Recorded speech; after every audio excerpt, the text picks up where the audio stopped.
அதுதான் இப்போ என்னன்னு பார்க்கலாம் வாங்க. பாவக்காய் ஃப்ரை தான் இன்றைக்கி பண்ண போகிறோம். இப்போ இதுக்கு பார்த்தீங்கன்னா இது வந்து ஒரு பவுலில் பாவக்காய் நல்லா கட் பண்ணி எடுத்து வச்சுருக்கேன். அது உள்ளே இருக்கிற விதை எல்லாத்தையும் எடுத்து கட் பண்ணிவிட்டு எடுத்து வச்சுருக்கேன் ரவுண்டாக.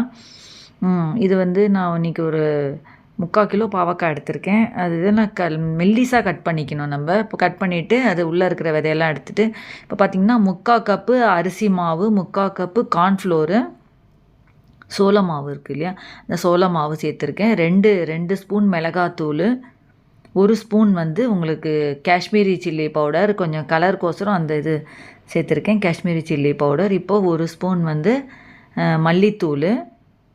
இப்போது இதில் வந்து நான் 2 ஸ்பூன் தயிர் எடுத்து வச்சுருக்கேன், அந்த தயிரையும் சேர்த்துட்டேன்.